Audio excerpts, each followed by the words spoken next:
Meeting, would you all please stand for the Pledge of Allegiance? I pledge allegiance to the flag of the United States of America and to the republic for which it stands, one nation, under God, indivisible, with liberty and justice for all. Thank you for joining us tonight. It's a very, very exciting night. We have some special recognitions to make, and we will call the meeting to order. And Dr. Fracco, I think what we're going to do, if you're okay, board members, we'll skip the liaison correspondence section. Does anybody have anything that needs to be presented? Okay, and then Ms. Kelly, do you have anything for correspondence? I do not, Dr. Malcolm. All right, so Dr. Fracco, we'll move ahead to your action. We need to move for the approval, so we're at Roman numeral 2. So you do have a revised agenda before you, and the amendments are under Roman numeral 7B1, Mrs. Castaneda's personnel recommendations, 7D1, Mrs. Schoeneman's professional leave requests, and her field trip request, 7D2. Everything else is the same as you received last week. Move for approval. Motion to approve? Second. So we have a motion, Ms. Kelly, Correct. and Mr. Marshall, second. All right. Any comments or questions? Okay, all in favor? Aye.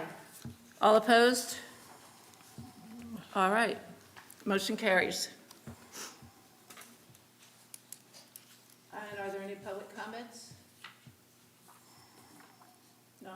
Okay, Larry, you're next, aren't you? Okay, so now I need to seek board approval for the consent agenda, which includes minutes from the executive session, special board meeting, and regular board meeting on March the 2nd, as well as approval of the claims, payroll, and extracurricular expenditures you received in your packets last week.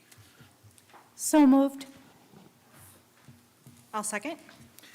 All right, we have a motion by Mrs. Talent and a second by Mrs. Kelly. Are there any questions, comments? All right, all in favor? Aye. And all opposed, same sign? All right, motion carries. And now, no public comments. I was a little bit nervous there and jumped the gun. Sorry about that. All right.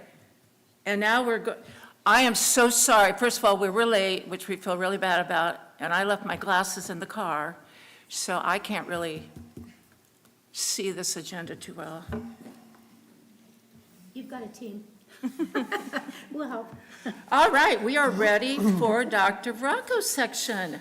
Okay, so for our first item, I'd like to bring Mrs. Novak up. She's going to talk to us about National Merit Finalists. We should go down, right? Are we honoring them? Yes, You're introducing them? I am. However, Okay. I do not, is Briley or Jovan here? I didn't see them.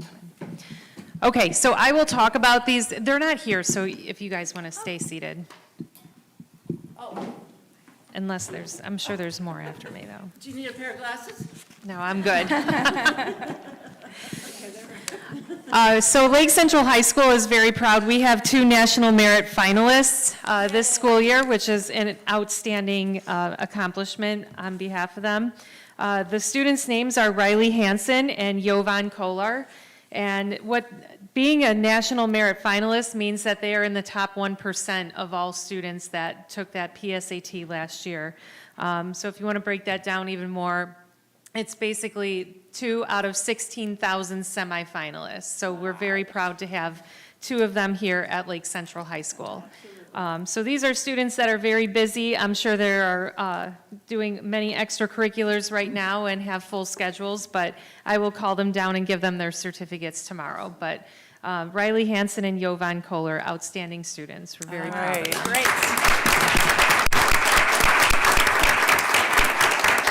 All right, thank you. And send our congratulations to them, please. Okay, Dr. Vracco. All right, next up, I think I'm going to be introducing Dawn, Melody, and whoever else they bring up from the Lake Central Education Foundation to award grant recipients for round 64.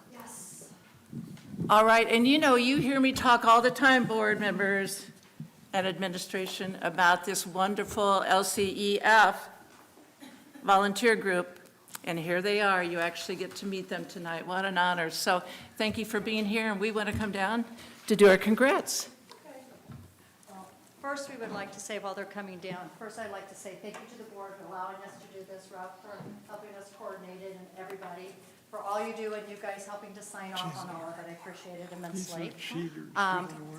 So we have several board members here. We have Mike Seljan, our president. We have Dawn Cernak. She is our administrative assistant. Thank you. Not an assistant. We have Mike Seljan, Susan Popa, we have Kate Prashon, and we have two new board members, guys. We have Jen Wilson. I have kids too. Jen Wilson and Nick Jonas over here. Mark Jonas. Nick Jonas. Oh, I think I don't know him. Do I know him? Oh!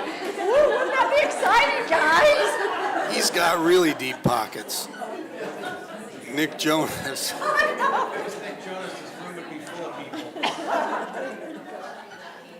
Yeah, and Kate Prashon. Okay, so when we read your grants, come on down afterwards, and then we'll come over to the side. But before we do that, we need to mention that we gave 15 grants away for $9,823.07. We approximately are reaching like 1,800 kids, which is great. So for our cumulative, next year will be our 30th year that we have 701 grants, woohoo, and $387,733 has been given away through the Education Foundation. So Dawn is going to speak about our partners in education. Hi, everyone. I'm Dawn. So last year we launched our Partners in Education program, which is an annual sponsor or donor recognition program, and it helps lay the groundwork for the year ahead. And so far in 2026, we have raised over $35,000 through our partners, which is an increase of 68% over 2025. So we are super excited to have all of that support, and we're just in awe of it. And we want to give special thanks to our top 2 levels of Partners in Education for 2026. And so if you are a representative of one of those businesses, please just, give a quick wave after I recognize you. So the first one, so our champion partners are partners that gave $2,500. And so partners at that level are People's Bank. We have Debbie Karen here. Powers Health.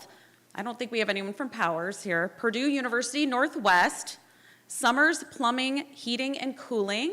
Do we have anyone from there? Okay. The Town of Dyer, and then Tri Kappa Zeta Psi chapter. We have Margaret here. So thank you to all our champion partners. And then for our hero level, those are all partners that have given $1,000. Those are Arctic Engineering, Caleb S. Johnson Law. Caleb is actually on our board. We have Core Construction right over here. The Zarnick family, actually, that's my family. Oh, thanks. Adam Robertson, Edward Jones, he's on our board as well. Friends of Lake Central Schools, Indiana University Northwest School of Education, Olthoff Homes, Puntillo and Crane Orthodontics, Smoothie King of St. John, Strack and Van Til. And I just want to give a special shout out to the town of Cherville, because they actually gave $2,000, so they're not quite at the champion level, but so I'm calling them a Hero Plus partner. So we're just so excited to grow and do more for Lake Central teachers and students. And so we want to thank these top partners and all of our supporters for helping to make everything a success. And just please, all of you partners and grant recipients, please stick around after the presentation. We're just going to step out into the hallway over this way. We'll take some pictures and make a little media splash, okay? So thank you so much, especially to our partners. Giant check? I know. Oh my gosh, I forgot the giant check. Oh my gosh. Start this meeting all over again. It's in the air tonight, so don't worry about it. We're good. We're good. I'll just remind you, it was $9,800.23. Okay. Okay, so let's get going. As we said, we'll read your name. We have our esteemed board members over here. Come this way. We'll take a picture over here afterwards, and then we'll go in the hallway. Okay? Our first grant recipient is Crystal Lippy. She's from Choline Enabling Play for $745.70. Come on up, Crystal. Yay! Okay, this project encourages social interaction, play, fine motor skill development, and sensory exploration. These additions will extend playing, learning beyond teacher direction task by providing children with daily opportunities to engage in cooperative play, practice independence, and build communication skills in a safe setting. Okay. Now, our second one is Joseph Carrara. Okay, he's from the high school. Okay. Precision in practice, advancing to professional grade laparoscopy simulations. Ooh, say that again. For $764. This grant will allow the advanced biomedical science students additional authentic experiences to train on 2 laparoscopy training kits. Inclusion of these kits into our current curriculum will help Lake Central students to be uniquely prepared for the rigorous of the future medical education. Yeah. Our third one is Brianne Kreisel and Leanne Kerber. Okay, yay. Okay, they're from Bear Beach. They wrote for independent task boxes for $799. Okay, 2, 3. Okay, task boxes can play a virtual role in special education classrooms, serving as a powerful tool to support students in diverse learning needs.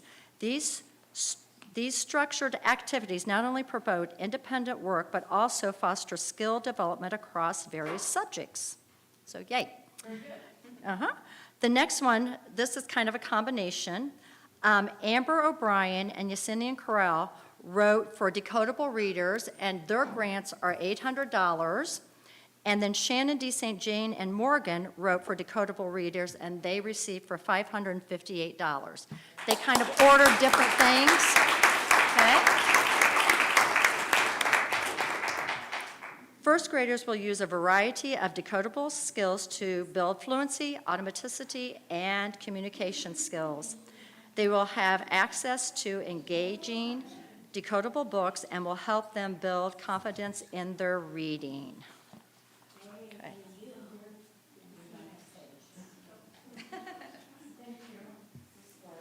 Okay. So the next grant is by the Kindergarten Watson team. Yay. We have Amanda Merson, Brittany Perry, Stephanie Trupak, Julie Walker, and Kim Yellish. Okay. They wrote From Counting to Critical Thinking 2 for $769. Okay. Kindergartens needs to experience math, truly understanding it, not just watching someone else do it or being asked to memorize it. Math stackers, decodable phone blocks, mini magnets, and teacher resources will help our team provide students with an opportunity to feel math in their hands, question with curiosity, and explore it without further fear. Okay, and then we have Susan Pope is going to help me out tonight. All right, so our next recipient is Elizabeth Vassas. This is for Watson and Bibbich, Breaking Language Barriers. So earbuds introduce limited language learners to innovative real-time translation technology that allows students to access instruction in their primary language immediately rather than waiting for interpretation support. The impact of this technology extends beyond individual students to teachers, staff, and strengthens school and family partnerships as it promotes student confidence, equity, and inclusion. Our next grant recipients are Lynn Pusey and Kim Butler from Holman. So for the Jingle Jangle percussion celebration, music bags promote multiple means of student engagement, varied experiences, and accommodate diverse cognitive, physical, and social abilities. Lessons that emphasize creating, performing, responding, and connecting allow for differentiated instruction for all learners, as noted in the National Core Art Standards that support use of musical instruments in special education classes. Our next recipients are Madison Dulski and Carrie Michnowitz from Bibbich. This is for indoor gross motor equipment, which plays a critical role in the special education environment, serving as an essential tool to support students' developmental, therapeutic, and self-regulation needs, provides a dedicated space where students can access a variety of gross motor activities, creating opportunities to build strength, coordination, body awareness, and sensory regulation, which are foundational to student learning, encompassing behavior and emotional well-being. Next, we have Nick Karen from Protzman.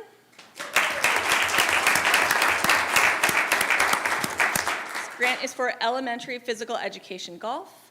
Golf's a wonderful lifetime sport with many benefits, and we're excited to introduce the game to students at an early age. Thank you so much. And our final recipient tonight is Kristen Lazzaroni from Coling.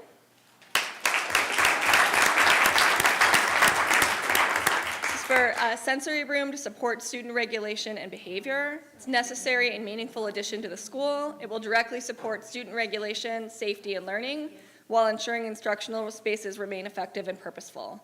The teacher will create an environment that meets students where they are to help them succeed academically, socially, and emotionally.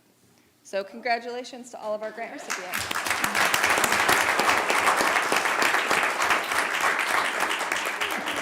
Can I interrupt just for a moment? As a board member not able to get down on the floor, I'd like to offer my congratulations to all. Thank you very much.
Thank you. All right, thank you, and don't forget, you're to meet in the hallway for a photo. And if there's anyone here to support you, we applaud them also because it takes a team effort. Are you doing a legislative update? Yeah, brief. For me? Brief. Yeah, I have, and some glasses down there on the podium, yeah. They're yours? No, I'm just gonna borrow. Howard offered me his, though. Oh. Okay. Good. Breathe in, breathe out. You're doing fine. Where'd you get those glasses? Right down there. Oh, put them back. Yeah, but they might need them again. I know. Howard offered his to me, though. That was sweet, huh? Nice guy. Okay, we're ready to move forward. Dr. Bracco. All right, my third item is just to give the board an update on a couple of pieces of legislation that are still concerning us. Senate Bill 76 is the immigration matters, or what people are mostly concerned about. What would be school best practices in the event that ICE or other immigration officers visit a school to pick up a student?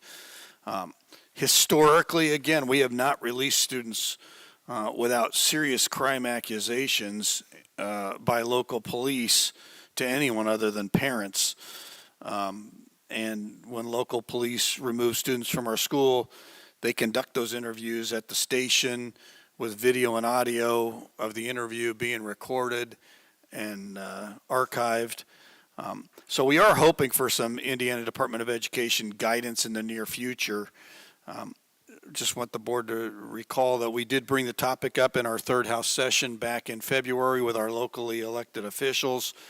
And we reminded them that the strict guidelines we have for allowing visitors and community members to interact with our students occurs only after conducting background checks of various levels. And so this new legislation is counter to our past practice. And it's clear to us at this time that by not specifically restricting activity in the schools, the General Assembly intended for immigration officials to be able to visit schools to conduct their business. So we're still hoping that it doesn't happen, or if it does, that it's rare. But we had the ISBA conference call last week, and we didn't get much solid guidance on how to respond given this situation. So we're hoping now that the Department of Ed can come through. My second item is Senate Bill 78, the bell-to-bell cell phone ban. This is information that I've presented in the past, but I want to repeat it because the few people who have asked me about it say, what's wrong with what we're doing and why can't we do what we've been doing? It seems to have worked. And it is those three pieces that the bill calls for. One, that devices must be stored away. Well, we met that with our current practice. They go in front of the classroom and the teacher gives them back at the end of the period. They must be powered off, and I think we met that piece of the trifecta. But the third is that they're inaccessible throughout the day. And so if we allow students to have them during passing and lunch periods, we won't be meeting the third part of that triangle, that they are inaccessible. And so our current system just doesn't meet the letter of the law. Asking students to leave devices at home or in their car or in their locker seems to be the best option, but it likely wouldn't be followed by all students. So that's a concern, and then the enforcement for us will become way more time consuming than what we've really almost non-existent with our current practice. So the choice again is to inform students that they either leave their phone outside of their possession during the day. It could be left in their locker or in their car or at home.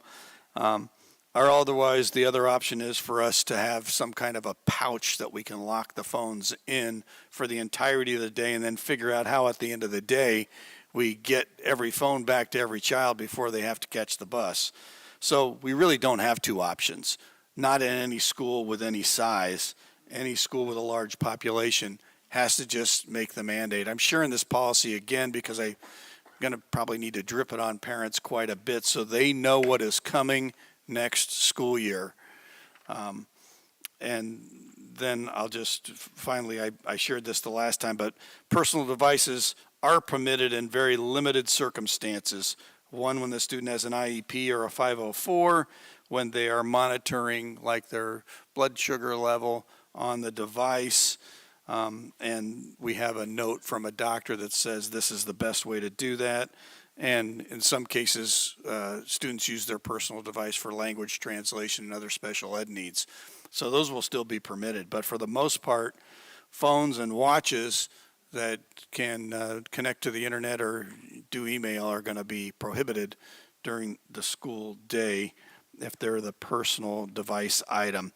And then, you worry about, okay, now what are going to be the new ways that students use a school-issued device to accomplish some of those tasks. So I'm not sure that the problem is easily solved, but I just wanted to share so that parents are more aware. I know our board is, I know our admin team is, I know teachers are, but for the community at large, they tend to not hear about these things until we start sending the announcements home. So it's just going to be something that we're going to have to work on, and hopefully, it doesn't create more problems than it's worth. I do think that the students have been way more engaged since we curtailed their ability to have their phone out during the day. So I just want to make it perfectly clear that I, along with our administrative team, have been supportive of the first leg of this legislation. We think it did make significant strides in student engagement. So those are my two items for tonight. And would there be any questions before we move on? I have a question.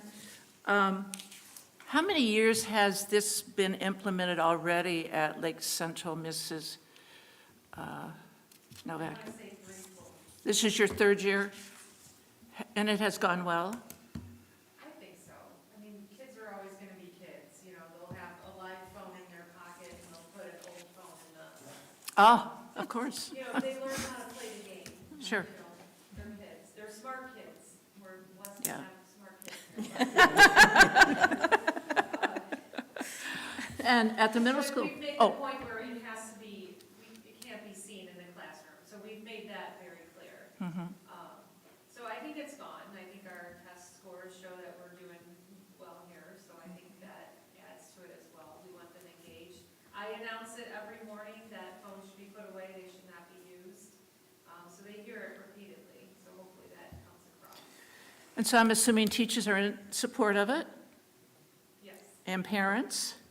I have not had any complaints, so, Yeah, I mean, when we first, I put information out to parents right before the beginning of the school year, probably about a week or two before the school year began, and I had a few reach out and say, I want my kid to be able to contact me, but it was probably less than 5. nice, So nice.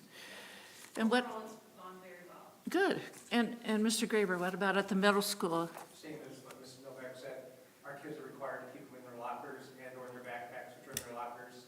We've had very few problems with them. As Dr. Rocco mentioned, the only kids that really carry them are those that have medical issues. Right. So we've actually been doing it for probably 3 or 4 years now. And you're in the third year of implementation also? You did it all at the same time, and the elementaries also, right? That is good data to know, because as we pursue this, or as Dr. Vracco pursues it, will you be meeting with the legislators in the near future, Larry, or thoughts about that? Well, all we're waiting on now is guidance from other groups at the state to tell us. I'm just concerned that, you know, we try not to give consequences for little things at school. We try to focus on the bigger behavioral issues. And how many times are you going to warn the same child, hey, that's supposed to be in your car or your locker at home? I mean, you'll do it a few times, but at some point, you're going to follow a progressive discipline schedule, and you're going to have some parents who say, I want my kid to have that phone in case of emergency. So I don't agree with it, but it's law. So we're faced with enforcing it. Okay. Thank you for that report. Moving on to Mrs. Castaneda, Assistant Superintendent. Thank you. For my first item, I am seeking the board's approval for the personnel recommendations, the revised copy that you received this evening. Move to approve. Second. All right, we have a recommendation and a second. Are there any questions for Mrs. Castaneda? Hearing none, all in favor? Aye. All right, action carried. Thank you. For my second item, I am seeking the board's approval for the professional leave requests. Motion to approve? And I'll second that. So we have the recommendation from Mrs. Kelly and a second from Dr. Malco. Are there any questions or comments? Hearing none, all in favor? Aye. Anyone opposed? All right, action carries. Thank you. For my third item, I'm actually going to call up the 3 middle school athletic directors to give us their winter athletic sports report. We have Lori Smith from Clark Middle School, Lisa Huguenard from Germer Middle School, and Corey Rodellis from Kaler Middle School.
I'm looking at this like, what is that?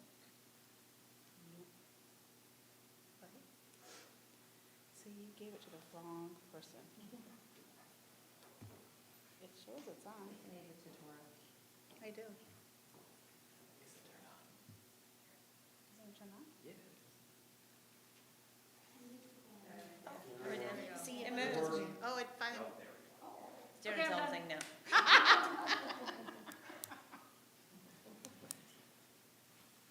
See, you gave it back to me. It doesn't want to go. The computer, it's controlling. Ah, gotcha. So there's all of us. All right. All right, going to Clark Winter Athletics, showing your participation numbers. Can you use the microphone? Oh, yeah, I'm sorry. Your favorite thing, right? Yeah, least favorite. Our wrestling numbers did go up this year. I think a big part of that has to do with our wrestling coach is actually in our building, and he does a great job of promoting wrestling. So that has been a huge help with Coach Furman. Cheerleading numbers have gone up with having our sixth graders participate. Huge number of sixth graders loving cheerleading, so, and being able to participate. So again, numbers up. Yeah.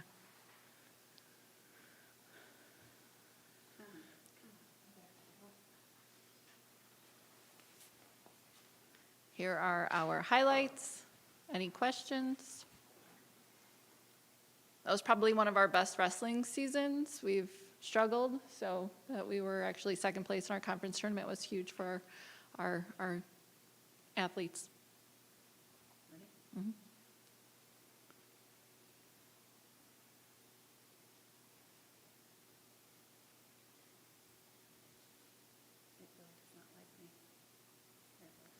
All right, for our finances, you can see here our home events, how much we made per sport, much higher than it has been in the past.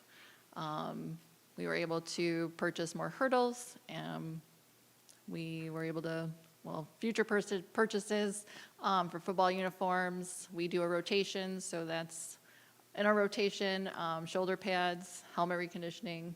It's an expensive sport, so I have extra money to do that. Any questions? Fabulous.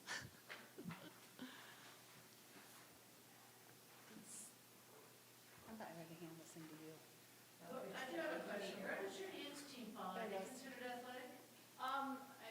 We usually wait for the spring, right, for dance? Yeah. They just finished up. And as our dance team, Clark actually won state, so gave to them. Like Centrals or where the? Clark Middle School. Oh, did you won really? state, Yeah. That was just on Saturday, Right. so, yeah, So they participated in the competition Saturday? yeah. Oh, well, very good. Congratulations. There are 4 teams. You gonna do it? It probably is. Want to do another? There you go. All right, for Grimmer, I have, well, you can see the numbers up there. Our wrestling numbers were 31. Cheer was up a little bit with 8. I mean, we do have a few sixth graders on there, which is nice, which has helped. My wrestling coaches really haven't changed. Oh, maybe there was one little change. Shannon's like not a coach right now, but her son-in-law is one of our wrestling coaches, so I didn't change that name. Sorry about that. Otherwise, all my coaches have been the same for a few years.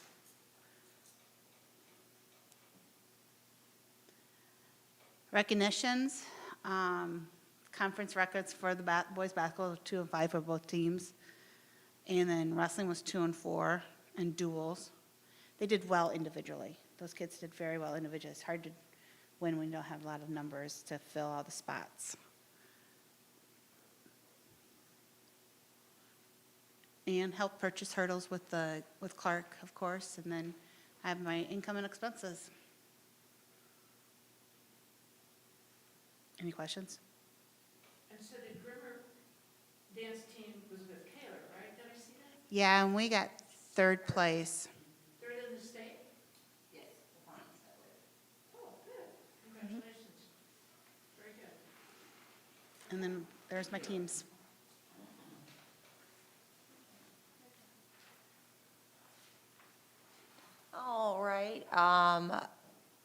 Same coaches for a couple years now. Numbers of boys basketball actually was a little down for us. We usually have a couple of kids beyond what we need, and we were right at, like, everybody who tried out made the team this year. Cheer, our numbers are up slightly. I think we had 6 last year, and the addition of 6th grade was the help there as well. And then our wrestling numbers are down from a couple years ago, but about equal to the last couple of years. We have some new coaches trying to build the program. They are not, now the wrestling and football coaches are the same, so hopefully they'll be able to recruit both. Our boys basketball was 6-1 and actually won the tournament this year. It was kind of interesting because they played Pierce, lost to them twice, but then beat them in the tournament.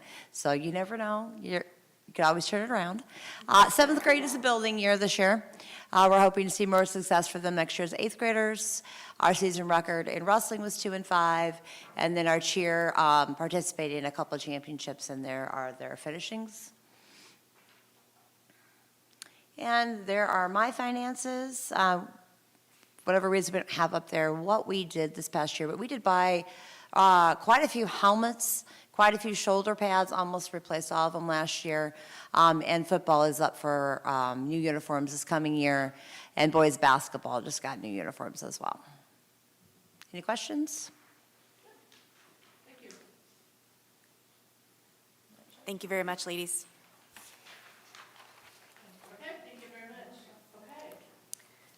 And then next up, we are going to have Mr. Chris Enyart, who is our high school athletic director for the high school winter athletic report.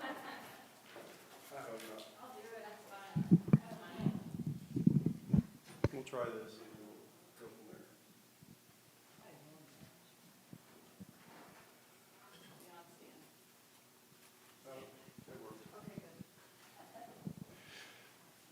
So for our winter, we include cheer and dance for our winter numbers, even though they start in the fall and work all the way, but the majority of their season's in the winter. We had 148 females, 94 boys, for a total of 242 winter athletes. 34.8% of those were student athletes that had a 3.666 GPA or higher. So, maybe went backwards. Income, gave receipts just shy of $48,000. Team fundraisers and fees, 148 or 41,550. Concessions, 22,377. And some new, the IHSA reimbursements.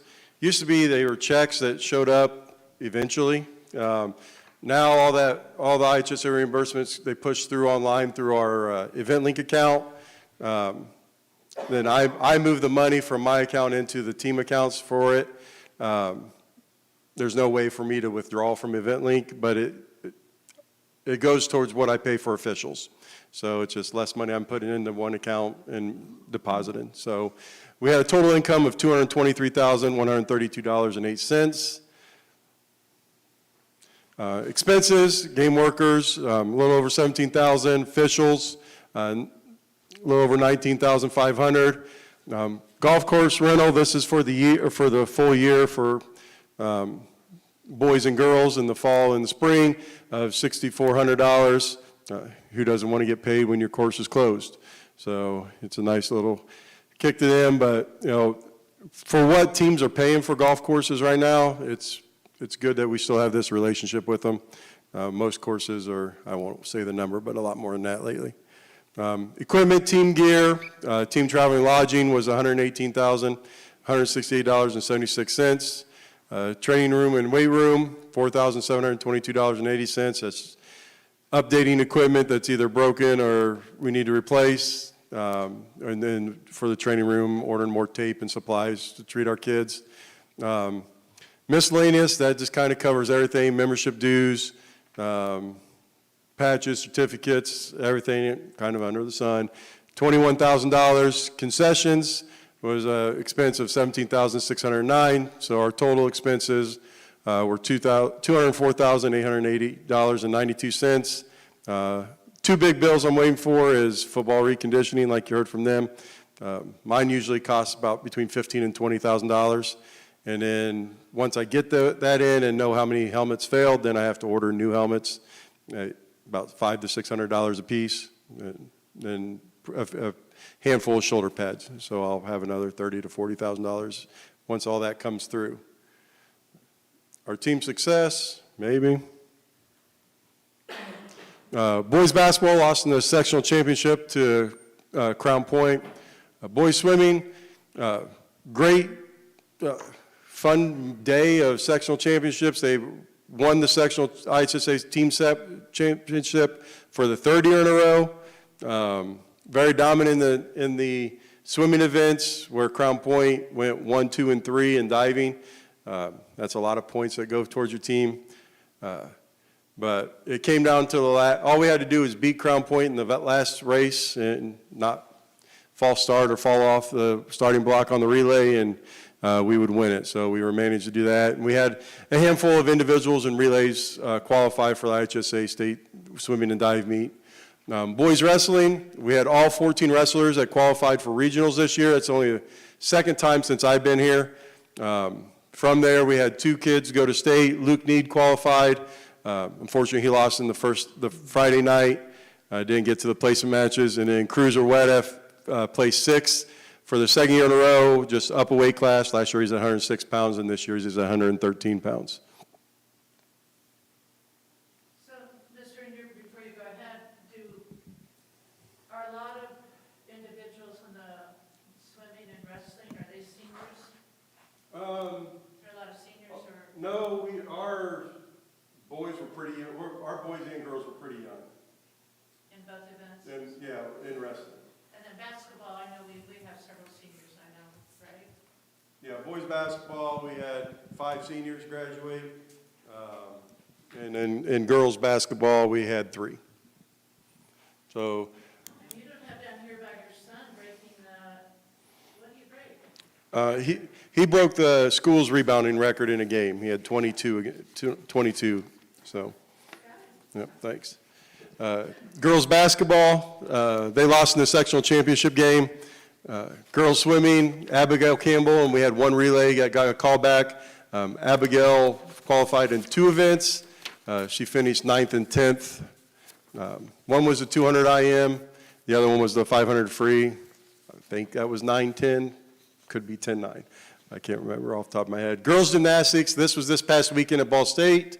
They finished 3rd in the DAC. They made it to state, and then they finished 6th this past Saturday. Cheer, they won the Indiana Associated School Principal State Championships, or the ICC Indiana Cheer competition, or in the timeout division. They actually took place, or part in it's weird, Cheer now has 2 state championships going on, rivaling each other. IASP is the one that's been forever, so that's the one we're going to recognize as our main one. But they finished 2nd in the game day at the other one. So, yeah. And in dance, they went to nationals this past weekend as well. They won 3rd, and it was a clean sweep for both varsity and JV. They were champions in Palms, Jazz, and hip hop on all 3 levels. So, then girls wrestling, second year that it's an IHSA sport, and we had Jasmine Spraggins this year. She's a sophomore. She finished 7th at 190 pounds this year. So, in a couple board meetings, once I get the names from dance, make sure they're all right, we'll do all the recognitions for the kids that made it to state. Any questions? Are there many seniors, I know that, many seniors on the girls' basketball and swimming and gymnastics? Gymnastics, we had 4. You can compete 4 in events. So, and you score 3 in gymnastics is how that works. So there was 4 of the 10 girls were seniors. That's pretty normal for us. I said girls basketball had 4. And then who else did you ask about? Swimming. Girls swimming was very young. So there was a few girls, but a lot of talent coming back and a lot of talent coming up from the club that's in 8th grade. So hopefully they're rebounding next year. And then with Miss Braggins, is she, She's a sophomore. and how do you schedule the wrestling practices for girls and boys? They're separate, right? Well, they practice, right now our numbers aren't big enough to force us out of but they utilize the same facility. Girls get a small section in the practice room, boys get a majority of it. Girls had 10 girls, boys had about 40. If girls were to get too big, we'd have to figure out something else to do. Yep. Any other questions for Mr. Enyart? Thank you, Mr. Enyart.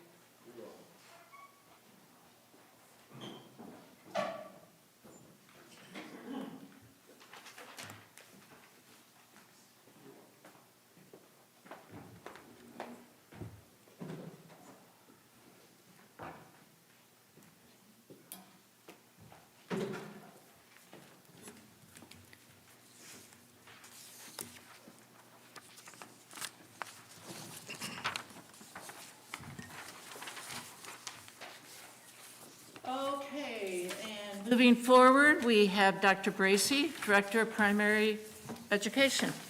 Good evening. For my first item, I am just seeking your approval for the professional leave request in your packets. Move to approve. I'll second. All right, we have a motion, we have a second. Are there any questions or comments from the board members? All right, everyone in support, state aye. Aye. Anyone opposed, same message? All right, motion carries. Thank you. Thank you. For my second item, I am seeking your approval for the field trip request in your packets. Move to approve. Second. All right, we have a motion from Mr. Howard and a second from Mrs. Talent. Any questions or comments? All right, everyone in favor? Aye. Anyone opposed? All right, motion carries. Thank you. And for my final item, I am just providing information about the elementary summer school. This year's summer school for elementary will be held at Coling Elementary. It'll be 10 days from Monday, June 1st through Friday, June 12th. The student hours are from 8 until 11, and it's only for those second and third grade students who do not pass iRead. And again, the focus will be for reading only, and the purpose is for remediation for the students who do not pass iRead in second or third grade. Any questions? Okay, are there any questions for Dr. Bracy? Could you repeat those dates again, please? Monday, June 1st through Friday, June 12th. Okay, just not a real long time. Correct. 10 days. Yeah, And just for students that need the remediation for the iRead, correct? Correct. thank you. Your detail was very nice on that report. Thank you. It answered all the questions that I might have had, so thank you for that. All right, moving on to Director of Secondary Education, Mrs. Schoeneman. Thank you. For my first item, I'm seeking the board's approval for the professional leave requests included in your revised packet. Motion to approve? Second. All right, we have a motion from Mrs. Kelly and a second from Mr. Marshall. Are there any questions or comments? Hearing none, all in favor? Aye. All opposed, same sign? Thank you. Thank you. For my second item, I'm seeking the board's approval for the field trip requests also included in your revised packet. So moved. And I'll second that. So a motion by Mrs. Talent, a second by Dr. Malco. Are there any questions or comments? All right, hearing none. All in favor? Aye. All opposed? All right, motion carries. Thank you. I do have a question, Mrs. Schoeneman. I keep seeing that you reference Keep Indiana Learning. I'm assuming that's from the State Department? It's a partner of the Service Center in Indianapolis. Okay. Yep, and we've been attending quite a few student-centered coaching events there. I noticed that, yeah. If you ever need coaching materials, let me know. But do you go all the way to Indy then, to that Service Center down there, which Yep. is very nice? The pyramids. Yeah. Well, Oh, it's at the pyramids is where it's Oh. at. All right, well, thank you. All right, Mrs. Gramala, Director of Student Services. Thank you. My only item tonight is to inform the board about our extended school year services that we will be offering this summer. And as a reminder for the board, eligibility for extended school year is determined by a student's case conference committee. So there are 3 criteria or options for students to be eligible for services. So these are students who will regress in the summer without services, students who might be at a critical point in their skill development, or students with any other special circumstances that might have impacted their services during the school year or progress. So the case conference committee makes recommendations for eligibility for extended school year. So we will be offering applied skills classes for students. Those classes will be running from June 1st to June 25th. Students will attend 2 days a week for 5 hours a day. That will be from 8 a.m. to 1 p.m. Elementary students will attend at Homan, and middle and high school students, they're usually smaller numbers, we group them together. Those students will attend here at the high school. So that'll be our longest and kind of largest class. We will then have individualized academics. Those are usually scheduled one-on-one between a student and a teacher. And then we will also have speech and language services. In addition to that, we will offer credit recovery at Campania. That's more of a summer school program that is supported through our Title I Neglected and Delinquent Grant.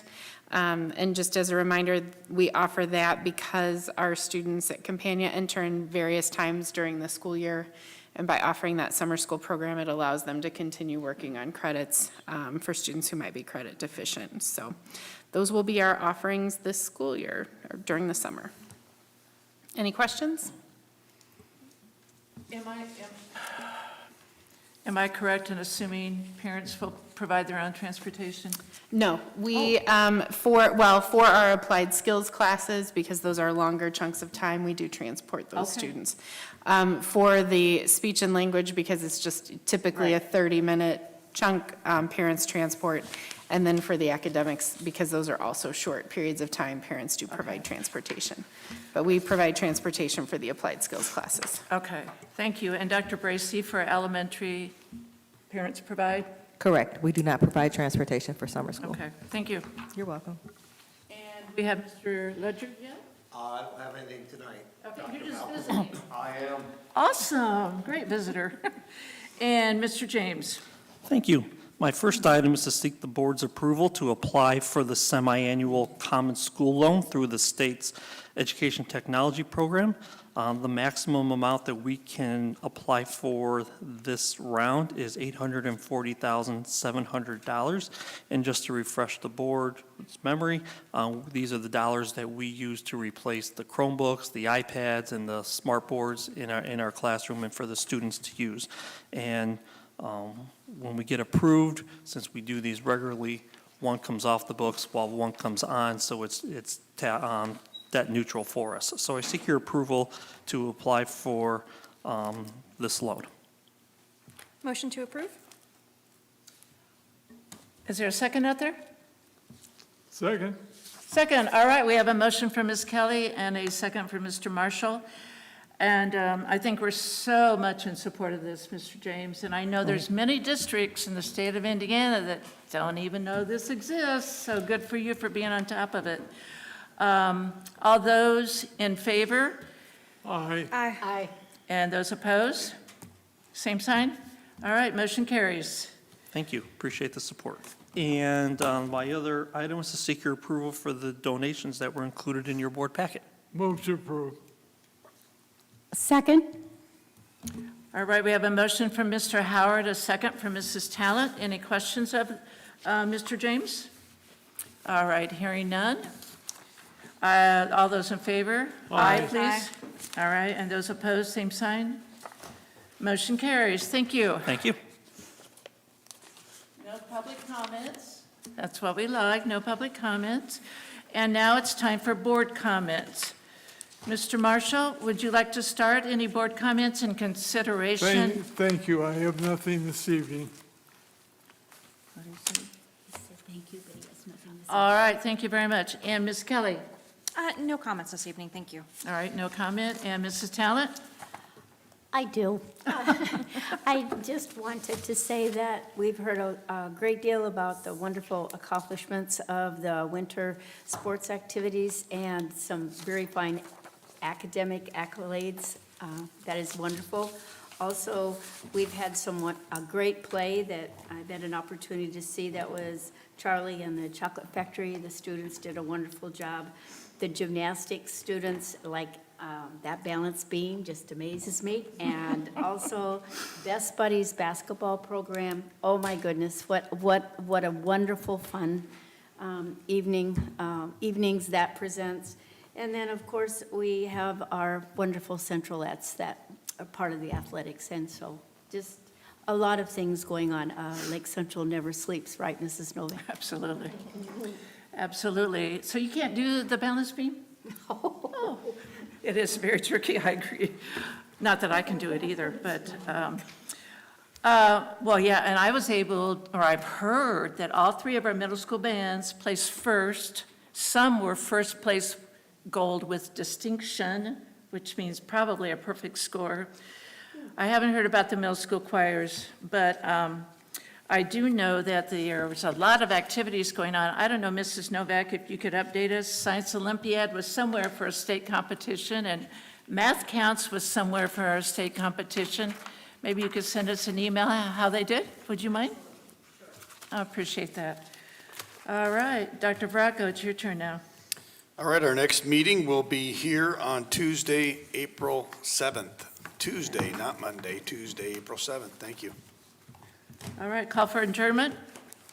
Motion to adjourn? Second. I have a motion and a second. Meeting adjourned.